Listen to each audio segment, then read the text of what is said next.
Aujourd'hui, on se retrouve dans un format un petit peu différent de ceux qu'on a l'habitude de faire. On s'est dit pourquoi pas un petit peu plus apprendre à nous connaître, surtout avec vous à travers les écrans. Parce que c'est vrai que sur les réseaux sociaux, on est des personnages plutôt assez discrets sur notre vision, sur toutes ces choses-là. On n'est pas forcément des personnes qui vont prendre Du des temps opinions. de parler face Voilà. caméra et tout ça, ouais, c'est vrai. Exactement.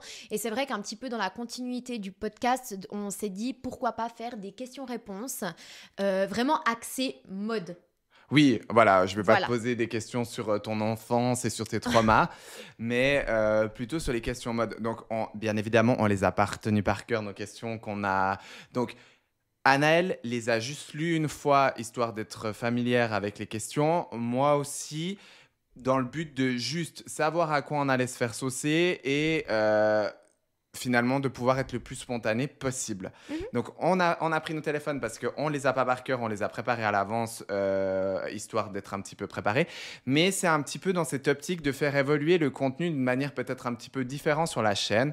Parce que, bah voilà, pour être en toute transparence avec vous, donc maintenant ça fait depuis janvier qu'on a la chaîne. Ça fait quoi? On a fait une quinzaine de vidéos. Mhm. On a vu ce qui nous motivait, ce qui vous intéressait. Et il y a quand même un truc qu'on peut le dire face caméra, c'est que les formats Histoire de sont les formats qui vous parlent le plus et qui génèrent le plus de réactions. Donc clairement, nous, c'est le format qu'on aime le plus faire. Et du coup, on va rester là-dessus. Mais pour un petit peu meubler, on est un petit peu en train d'essayer de vous préparer d'autres contenus qui seront un petit peu différents. Donc, on vous laisse un petit peu en attente. Plus dynamique. Voilà, un petit peu plus Plus dynamique. culturel aussi, parce que c'est vrai que au moment où la discussion est venue de on crée le podcast Instant Mode, c'est vrai qu'on avait vraiment cette envie d'apporter cet aspect culturel qu'on a parfois un petit peu de la peine à apporter trouver. sur Instagram et nous-mêmes à apporter et en même temps à trouver quand on est à la recherche d'une information. Oui, parce que moi, là, je l'ai vu et toi, tu l'as vu aussi quand on a créé les premières histoires d'eux, que ce soit Gabrielle Chanel, Saint-Laurent et tout ça. Des contenus en français sur la mode, c'était un petit peu dur à trouver et on avait beaucoup plus d'articles sur Vanity Fair, sur Vogue, sur Wikipédia, sur d'autres sites. Voilà, on a utilisé énormément de sources. Mais c'est vrai que des contenus auditifs et visuels étaient compliqués à trouver. Mhm. Enfin bref, ceci dit, petite parenthèse, donc là, l'idée c'était de faire un petit peu un double interview face à face, tête à tête. Et je commence direct les hostilités avec ma première question pour toi, Anaëlle. Mode.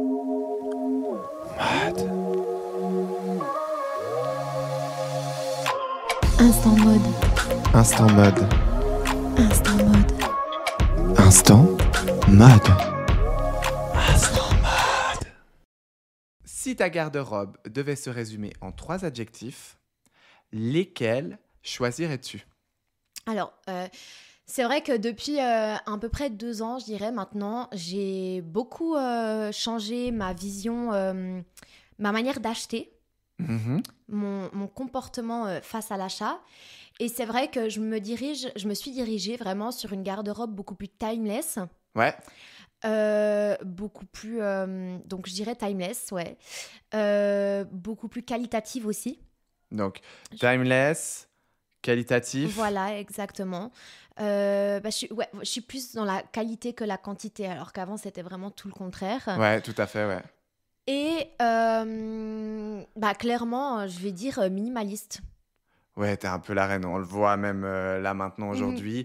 T'es un peu la reine de ce combo minimaliste. Voilà, parce que c'est vrai que ça me donne l'avantage de pouvoir, en fonction des tendances, toujours avoir une pièce basique et de l'amener avec une pièce un peu plus tendance que je garde une année et que je revends après coup, mais tout en gardant toujours mes articles qui vont durer dans le temps.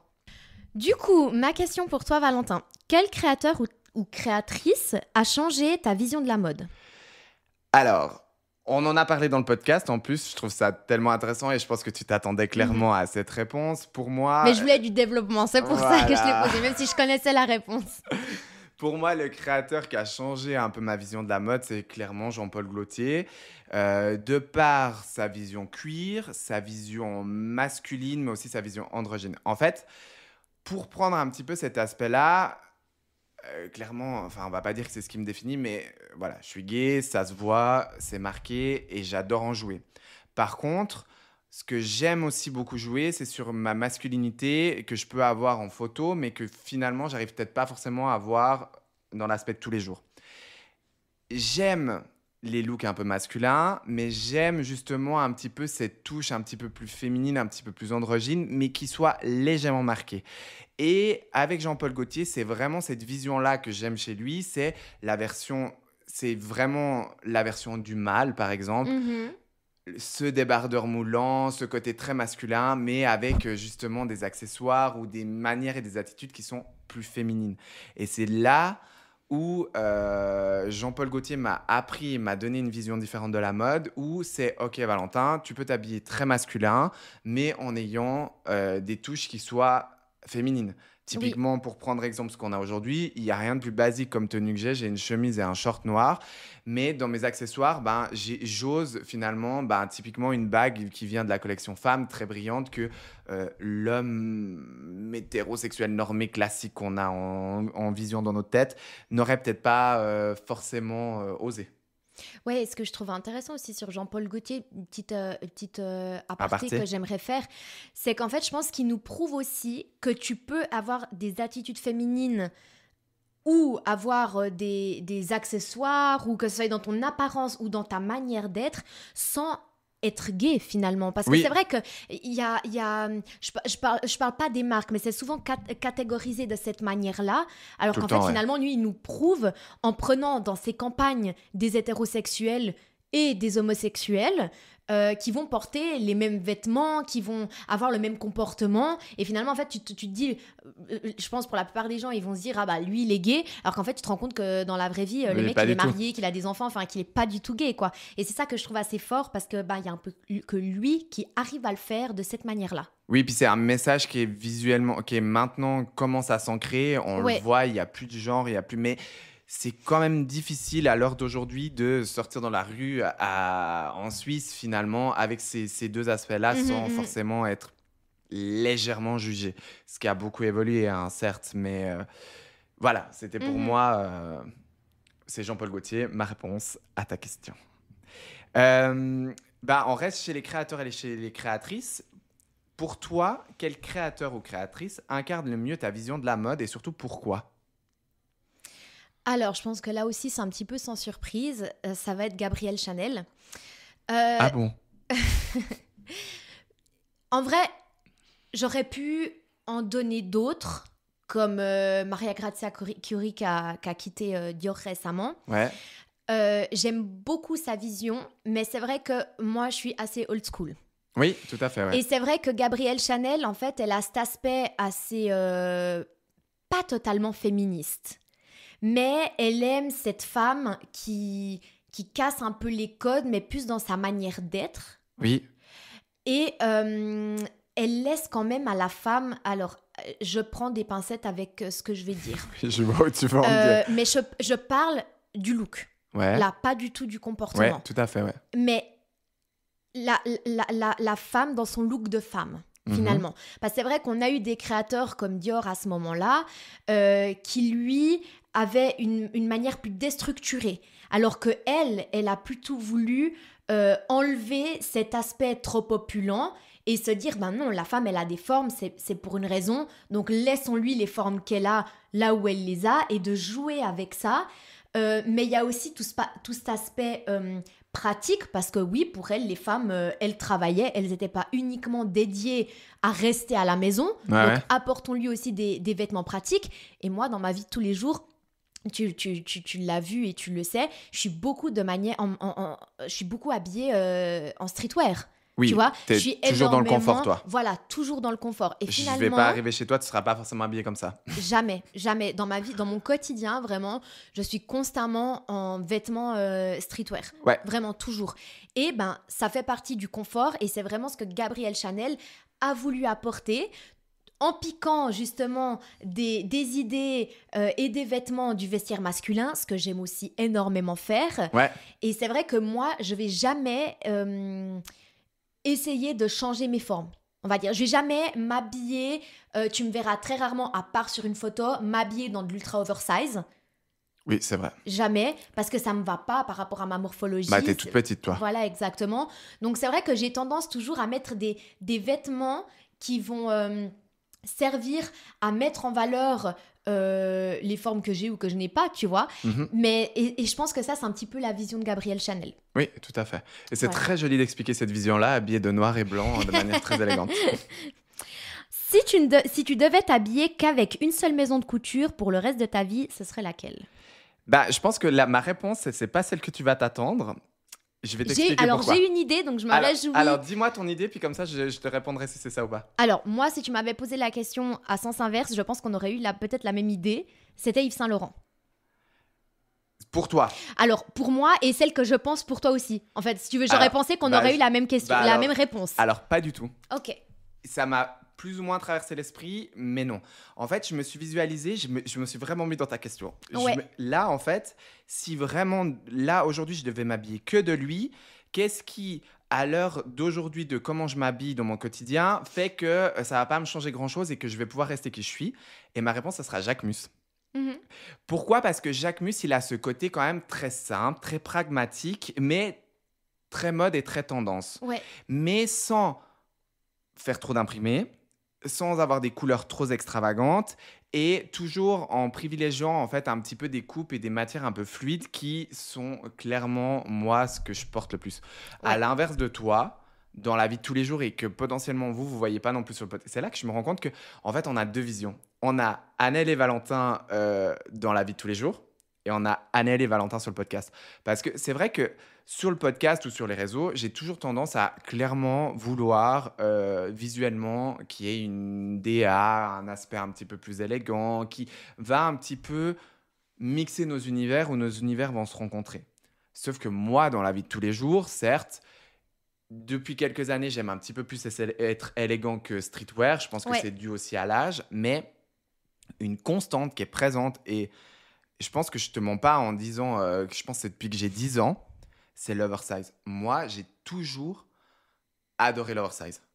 Vraiment, que ça soit au niveau des pantalons, au niveau du haut, mais surtout au niveau des hauts. Pourquoi? Parce que ça a tendance à élargir un petit peu ma carrure. Oui. Et j'ai l'impression d'être un petit peu plus masculin que finalement ce que je pourrais faire paraître. Oui, et dans le vestiaire masculin, c'est différent que le féminin, parce que le féminin, l'oversize, il est venu de par une tendance, alors que finalement, dans le vestiaire masculin, l'oversize, il a toujours existé.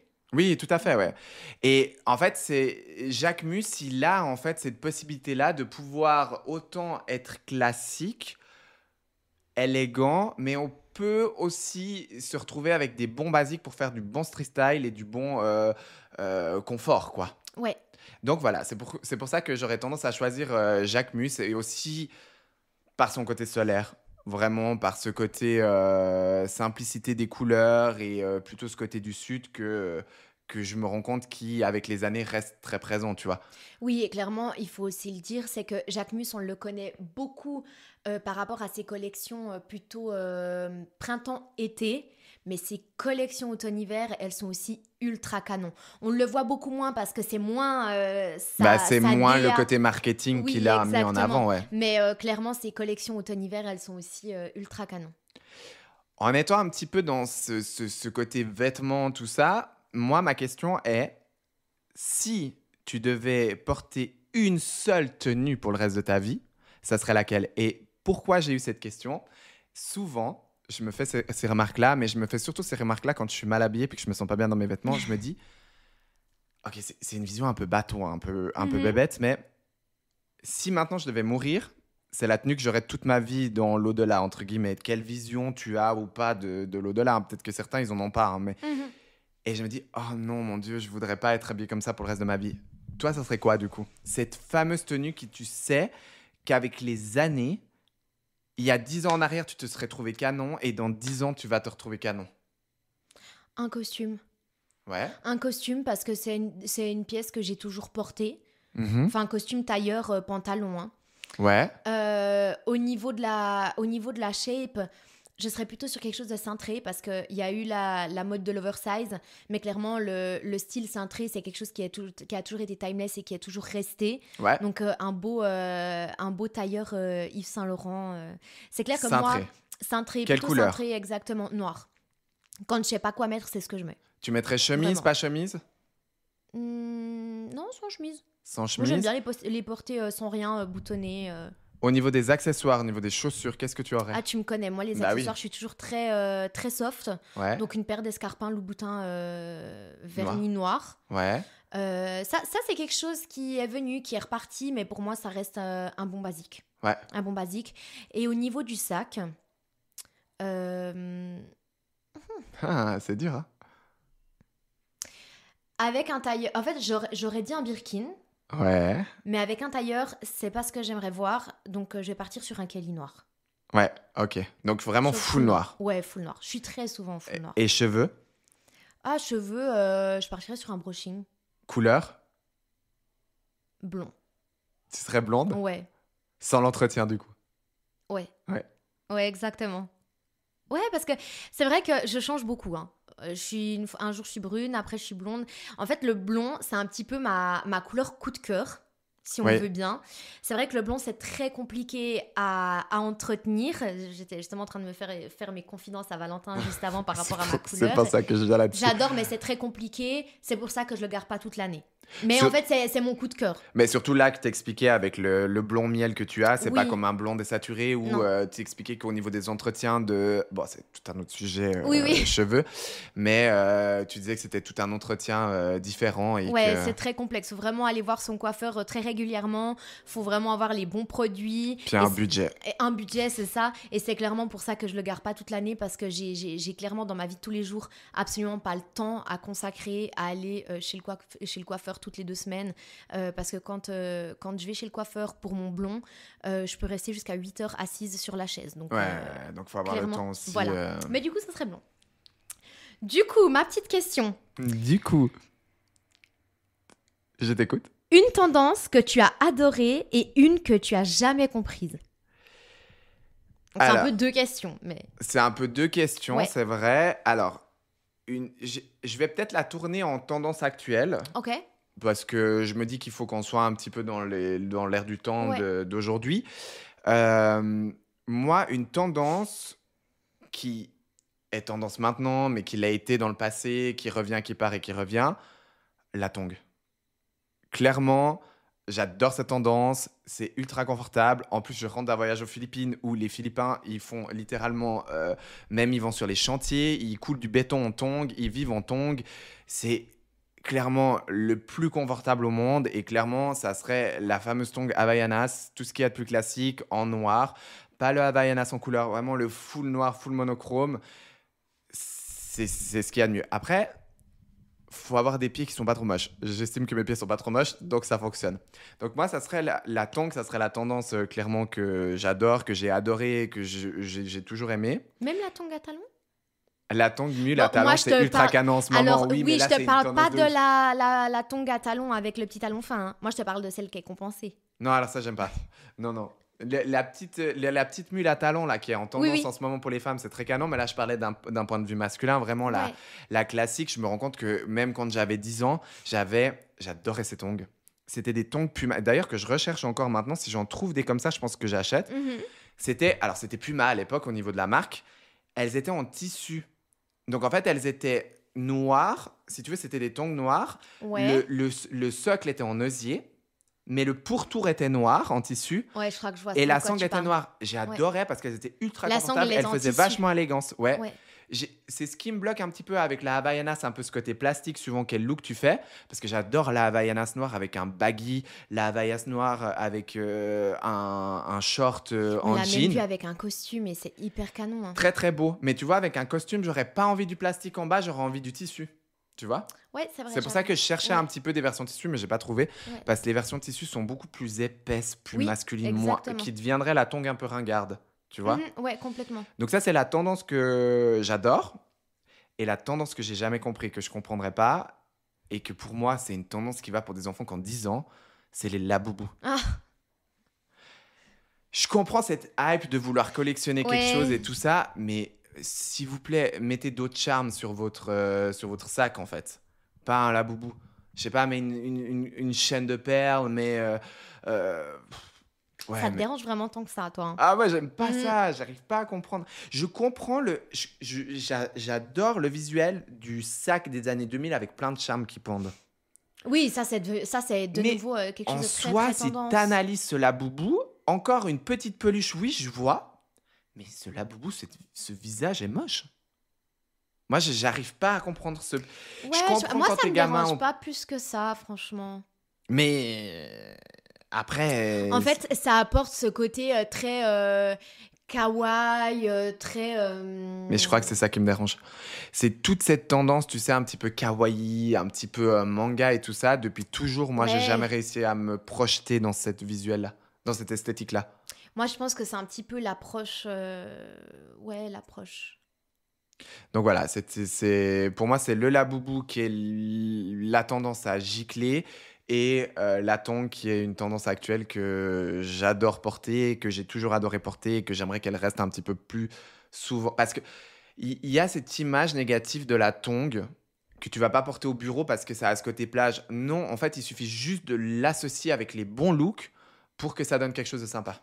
Ouais, d'avoir le bon modèle. Je pourrais comprendre que dans certains métiers, une tongue en plastique Havaiana, ça passe pas. Ouais, jaune, Mais par voilà, exemple. exactement. Mais t'as des très, très jolis modèles.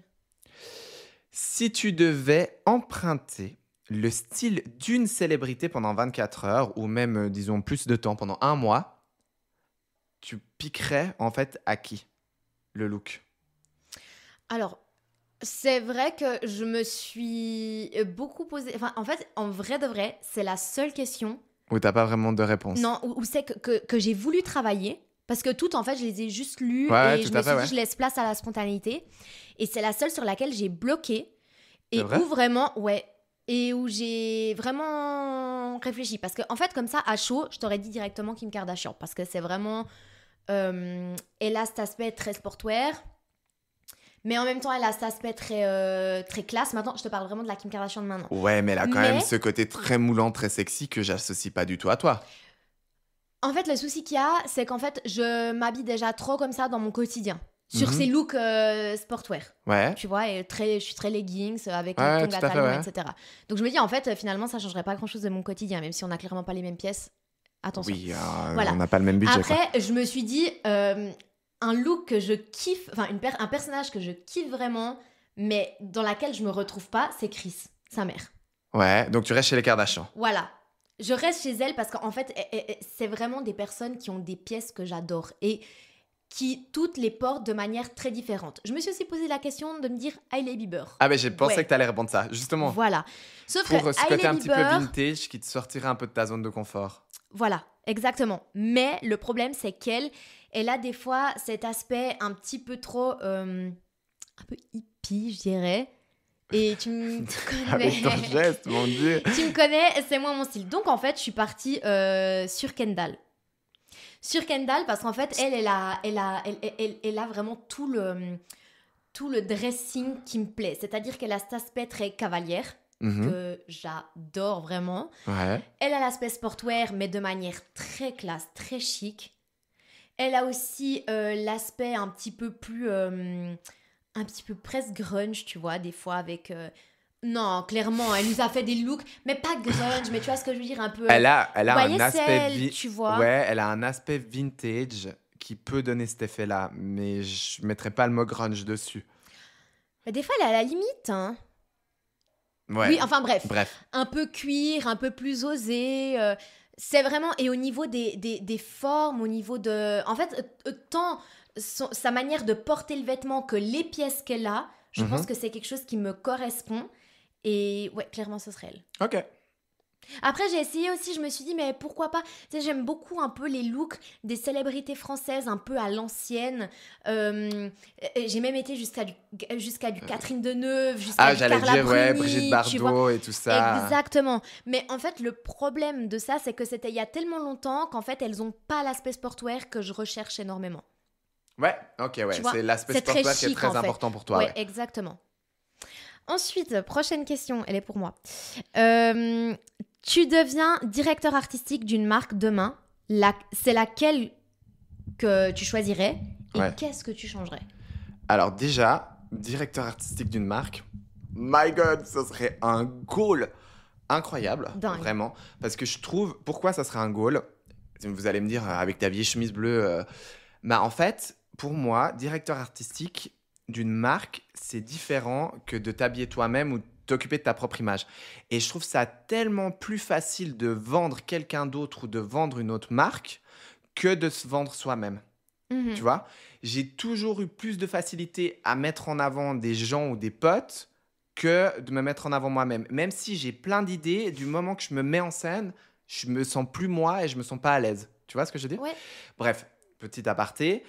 Et c'est vrai que j'ai des marques où j'adore leur direction artistique. Typiquement, genre reprendre Jacquemus, j'adore l'ADA qu'ils ont dans l'air du temps au niveau de TikTok, au niveau de toutes ces propagandes-là. Saint-Laurent, s'ils n'avaient pas eu leur rebranding, je t'aurais sorti Saint-Laurent, mais là, ils ont eu un retour en force qui est assez marqué. Oui. Et ben du coup, j'aurais tendance à vouloir. En fait, je me suis posé la question dans l'autre sens. Je me serais dit, ok, quelle marque tu voudrais revoir dans la lumière et qu'est-ce que tu pourrais faire pour remettre cette marque dans le goût du jour? Et j'aurais eu tendance à dire Tom Ford. Ok. Pourquoi? Aussi, un petit clin d'œil à quelques photos qu'on a eu pu faire à l'époque, inspiration Tom Ford, que j'aime beaucoup. Moi, il y a quand même tout un aspect de moi que j'adore en termes de look et que je fais pas souvent, mais que je me suis rendu compte que depuis que je suis petit et jusqu'à maintenant, c'est toujours en fait des univers qui m'ont attiré. C'est ces côtés très noirs, très sombres, très structurés, très noir et blanc. Oui. Et Tom Ford, il a ce côté-là, avec une vision peut-être actuellement qui est problématique, où il a eu des campagnes très sexistes. Oui. Et moi, je verrais justement tout un travail intéressant au niveau de lui, où il pourrait jouer ce côté matérialiste et sexiste de manière féministe. Mhm. Et d'avoir renouveau cette vision au goût du jour très stricte, très marquée, très sombre, un peu à la YSL avec leurs grosses lunettes et Oui. leur tailleur et tout ça, mais de manière un petit peu plus limite avec un petit côté SM, tu vois. Mhm. Mhm. Et je trouve que toute une démarche de rebranding plus actuelle dans l'air du temps au niveau de Tom Ford, plus accessible, mais tout en restant très marqué, ça serait intéressant. Je sais Ok. pas si Ouais, ça a ça me répondu parle. à ce que tu Ouais, avais en tête, exactement. mais Ouais, ça me parle à fond, ouais. ouais, c'était vraiment quelle marque a dans le passé fait quelque chose qui a marqué les esprits, mais qui à l'heure actuelle s'est effacé et s'est retiré. Tu vois, j'aurais pas pu te répondre, genre typiquement. Ah merde, je trouve plus le nom. Mince, je trouve plus le nom. Euh, les, tu sais, les soutifs. Les fameux défilés Victoria's Secret. Voilà, Victoria's Ah, Secret. ok, ouais. Bah, eux, ils ont essayé de revenir sur le devant avec d'autres messages, mais c'est pas forcément une marque que j'aurais voulu voir revenir, tu vois. Ouais, Tandis ok. qu'un Tom Ford, c'est vraiment une marque que j'aimerais bien revoir revenir. Puis vu qu'il y a eu cet attrait de Saint-Laurent, je pense qu'elle a une petite ouverture qui se fait ici et il suffit Oui. de la bonne personne dans la direction artistique pour la remettre en avant. Ouais, et je pense aussi au côté marketing aussi. C'est ça. Ouais, parce que je pense qu'au niveau de la confection, ils sont pas mal. Enfin, finalement, oui, comme tu dis, on pourrait Il y apporter a les des pour et des changements que contre. tu as dit. Voilà, Moi, j'ai pas exactement. analysé la marque en soi, Mais je hein, pense mais qu'il y a un manque de... C'est vrai que c'est une marque qui, pour moi, pourrait être encore plus sur le devant que ce qu'elle est. ouais. Quand tu fais du shopping, qu'est-ce qui te fait craquer en premier? La coupe, la couleur, la matière ou l'histoire de la pièce? Alors, ça dépend. Si tu parles de luxe, Ouais. très souvent, je passe à l'achat. Enfin, pour que je passe à l'achat, il faut un truc qui me fasse rêver. Mhm. Donc, il me faut une très bonne conseillère. Ça fait beaucoup, ça. Ça fait beaucoup, exactement. Ça m'est arrivé de partir pour voir une pièce très précise parce que forcément, on la voit un peu... Attends, j'ai pas vraiment le comportement d'une personne qui voit genre tout le monde avec une pièce et je vais forcément la vouloir. Même vrai si qu'on tu suis les tendances quand même. Même si je suis les tendances, exactement. Il y a très beaucoup de pièces qu'on a beaucoup vues. Et en fait, le problème, c'est qu'à force de l'avoir vu, ça me saoule. Et du coup, je vais passer à autre chose. Ouais. Mais c'est vrai que ça m'est arrivé de voir une pièce et puis d'aller en magasin. Et puis que la personne, elle me dise, bah écoute, Anaëlle, si tu veux, j'ai une pièce encore plus belle. Et puis elle me raconte un peu une histoire à propos de cette pièce. Moi, ça peut vraiment me faire... c'est vraiment le truc qui me fait craquer, on va dire. Ouais. Après, de manière globale, moi, je suis très, très sensible à la matière, à la qualité du produit et à la coupe. La coupe, pour moi, c'est vraiment ce qui fait presque tout, finalement. Parce qu'on peut parler de tendance. Oui, une mini-jupe, actuellement, c'est très tendance. Mais ta mini-jupe est mini-jupe. Une mini-jupe qui est super mal taillée, qui n'a pas la bonne forme, pour moi, je suis très, très sensible à ça. Et pour moi, le meilleur exemple, c'est le trench. Le trench, on tellement en trouve imité. partout, vraiment. En fast fashion, on va le trouver justement dans plusieurs maisons de luxe, etc.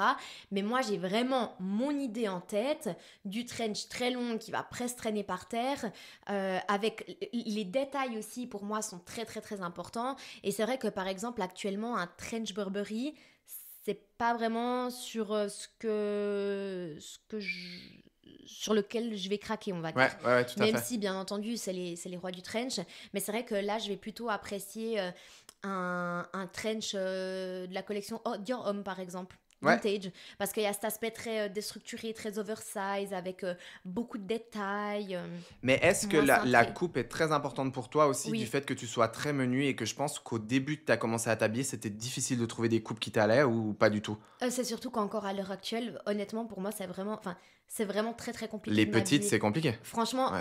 moi, c'est vraiment par rapport à ma taille. Honnêtement, j'étais chez Massimo Dutti et puis c'est vrai que c'est une marque que j'adore. Et malheureusement, en fait, tout est très grand. Même les 34 et 32, pour moi, sont très, très grands. Donc, Ouais. c'est souvent assez compliqué de m'habiller. Donc, généralement, je reste sur des marques où je sais que la coupe me va. Parce que je trouve qu'il n'y a rien de plus moche que d'avoir un vêtement, mais qui taille mal, finalement. Bah, c'est ça, ouais. C'est ultra Donc, important. ouais, exactement. Je dirais vraiment coupe et puis matière. Voilà. Ma question pour toi, du coup. Si tu pouvais dîner avec un ou une créatrice vivante ou morte, qui ce serait et quelle question tu lui poserais? Une question.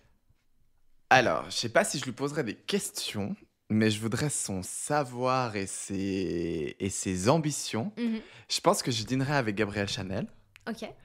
et je voudrais en fait toutes ses astuces pour s'initier justement dans cette haute société pour devenir la personne qu'elle est devenue. Tu vois? Mhm, mhm. Comment? Parce que je suis sûr qu'en fait, tu vois, on en parle, elle était dans son milieu, elle était avec des gens un peu connus, célèbres, mais elle a dû avoir des astuces, elle a dû avoir des manières de parler qui font qu'elle a réussi à s'intégrer et à se faire aimer par ce public-là. Parce que ça devait être vachement réfléchi dans sa tête. Vu qu'elle voulait devenir quelqu'un, elle l'a pas fait anodin. Tu vois, Oui, c'est tout pas était anodin. programmé, tout était... Et je voudrais avoir toutes ces astuces et je voudrais avoir toute sa vision pour pouvoir les appliquer sur moi et Ok. prendre un maximum de son savoir, tu vois. Mhm.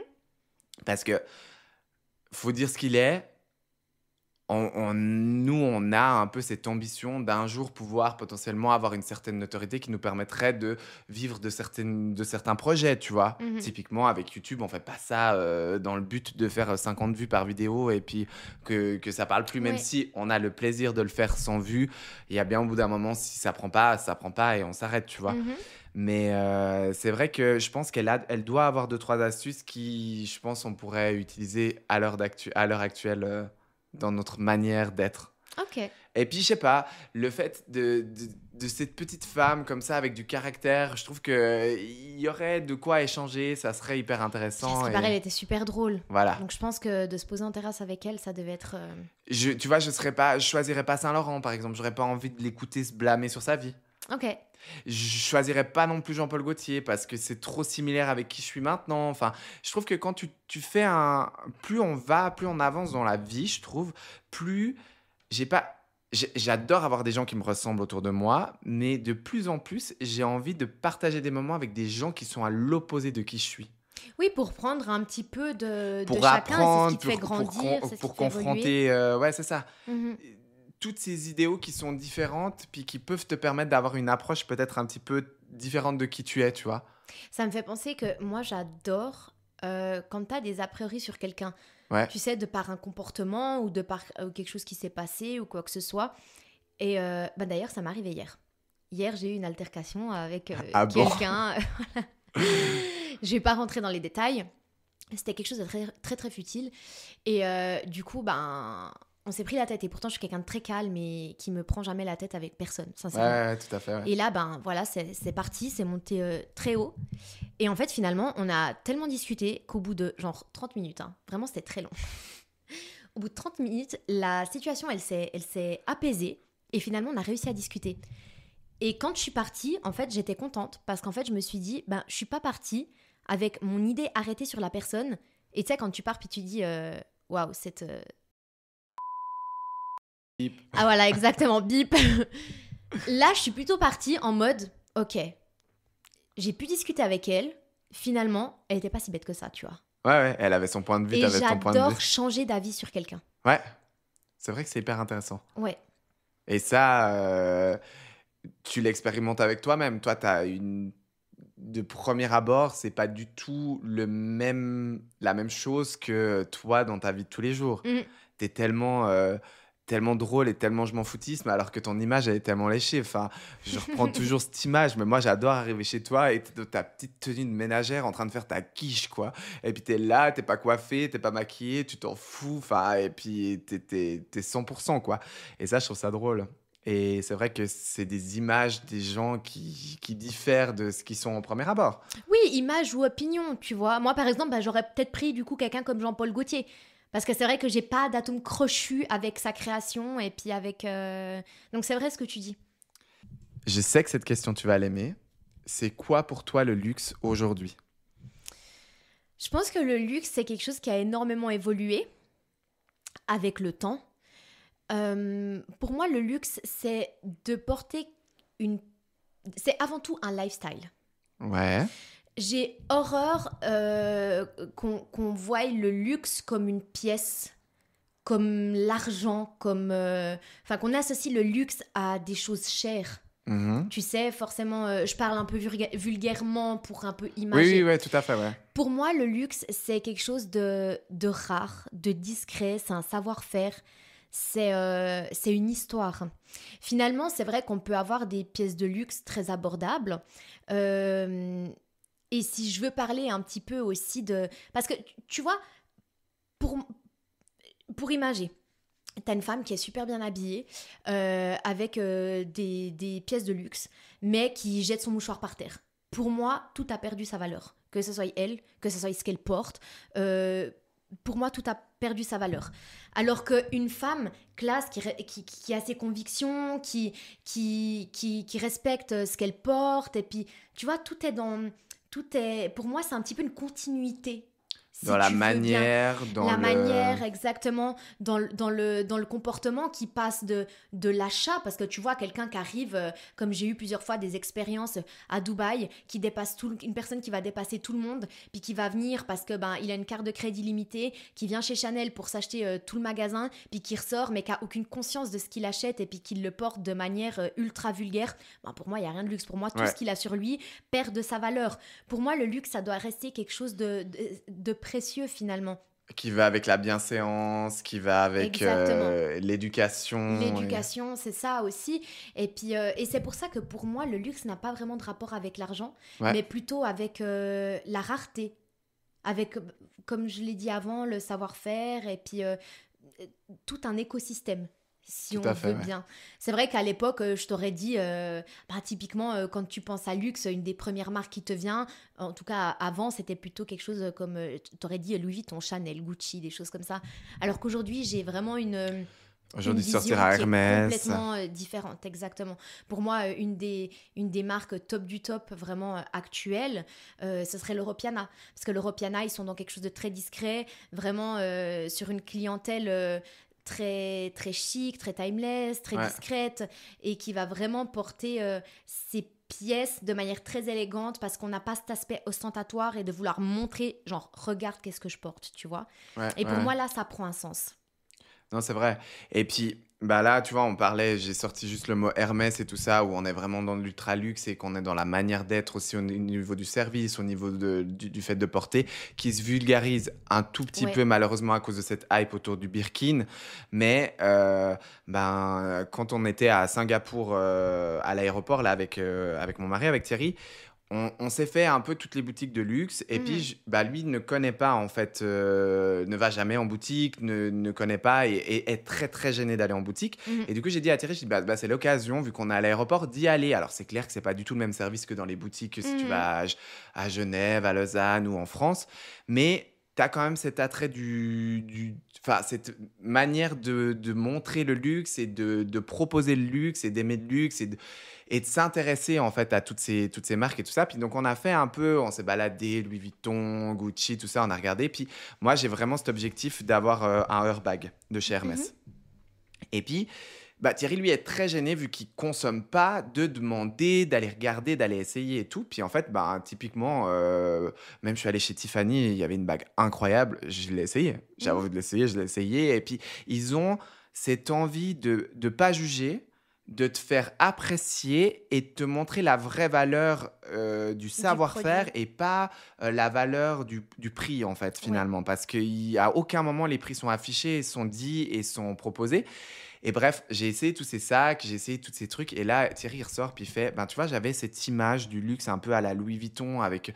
Alors, pas que je dénigre Louis Vuitton du tout, je dénigre une certaine communauté qui en a eu porté pendant un moment avec vraiment ce côté très streetwear, très ostentatoire, très regardez-moi, alors qu'en fait, finalement, ils ont une assurance vie qui est au minimum parce qu'ils n'arrivent pas à se la payer, qu'ils vivent dans un studio et qu'en fait, quand ils sortent de chez eux, ils ont des mules Gucci, un sac Louis Vuitton, une chemise Loro Piana et puis en fait il a zéro argent de côté, il sait pas se tenir, il va manger au McDo, enfin il a pas de plaisir de vie, il est juste dans la démonstration du luxe alors Oui. que le but enfin bref, on part très loin. Mhm. En plus, c'est pas ma question, mais Ouais.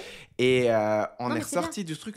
Il est sorti du truc en me disant, bah tu vois, j'ai adoré cette vision de Hermès où bah, on est personne. En plus, on était habillés de voyage, ouais, d'avion. Puis il me dit, bah, ils ont pris le temps, ils ont regardé avec toi, ils ont vu que tu étais intéressé, que tu as montré. Enfin, tu vois, en plus, j'allais pour demander à Herbag, c'est pas comme si j'allais pour demander à Birkin. Mhm. Enfin, c'est quand même des sacs qui sont aussi un peu plus spécifiques, donc ça voit que tu connais un petit peu plus la marque et tout ça. Puis il disait, ils étaient tellement choux à t'expliquer les matières, les formes, les différentes tailles, le savoir-faire, d'où ça venait. Enfin, que ça lui a changé sa vision. Et puis il m'a dit, bah, tu vois, jamais j'ai eu envie d'un sac de luxe. Bah, maintenant, à cause de ça, j'ai presque envie. De par l'expérience et de par ce qu'ils te transmettent. Et finalement, ben, le vrai luxe, il se trouve là-dedans. Et ils savent pertinemment que... Et c'est eux ce qu'ils apprécient. C'est qu'ils apprécient beaucoup plus une personne qui rentre de cette manière-là dans leur boutique qu'une personne qui va rentrer avec une multitude de marques sur lui pour s'acheter quelque chose qui n'a aucune valeur à ses yeux, finalement. Eux, ils Ah, apprécient transmettre quelque chose, transmettre leur savoir-faire, comme tu l'as dit. Ça a beaucoup plus de valeur. Et c'est ça, en fait, pour moi, la valeur du luxe. C'est pas du tout une valeur financière, très loin de c'est là. une valeur de l'expérience. Exactement. Et c'est ce qui donne envie d'acheter chez eux, je trouve. Oui. C'est quoi ton tout premier souvenir mode? Un vêtement que tu portes en boucle sans jamais t'enlacer. Alors, je sais pas si je vais vraiment répondre à ta question, mais ça me fait dériver sur une anecdote qui peut répondre plus ou moins à la question. Mon premier souvenir mode, vraiment tout premier, où je me souviens avoir eu des exigences, c'est au niveau des lunettes. Ok. Lunettes à soleil qui s'est transformée en lunettes médicales. Je t'explique. En fait, quand j'étais enfant, j'avais 11 ans, hein, je pense 11 ou 12 ans grand max. Et bah, j'avais une paire de lunettes que j'adorais. Vraiment, pour te dire, en plus, elle serait trop dans l'air du temps parce qu'elle avait vraiment la forme des Miu Miu, tu sais, les Miu Miu ovales. Ouais. Elles étaient bleues, j'adorais le bleu à l'époque. J'étais vraiment genre, en plus, ce bleu-là, typiquement, j'étais vraiment, parce que j'étais blond, j'avais les yeux bleus, on me disait qu'il fallait porter du bleu, j'adorais le bleu. Et j'avais cette petite paire de lunettes bleues avec cette forme ovale comme ça, et c'était, quand j'avais 11 12 ans, la mode, c'était Harry Potter. Oui. Tout le monde voulait les grosses lunettes rondes de Harry Potter. Moi, je voulais absolument pas ça. Ok. Et je me souviens, bah, j'ai dû porter des lunettes du coup. Et je suis arrivé avec mes vieilles lunettes. C'était des lunettes, je crois que j'avais dû acheter genre au marché 3 Mhm. balles, tu vois. Et je suis arrivé avec mes lunettes et je suis arrivé chez le type chez l'opticien et j'ai dit, Ouais. je veux 6 lunettes version médicale. Et en fait, ils avaient dû prendre une paire de solaires adultes, Ok. les tourner en lunettes médicales. Et c'est en fait, quand j'y réfléchis maintenant, je me dis, en fait, à 11 ans, tu as eu l'audace d'embêter tout le monde avec ta conviction de je veux ça. Et je me souviens, il me montrait plein de modèles, il me montrait plein de trucs.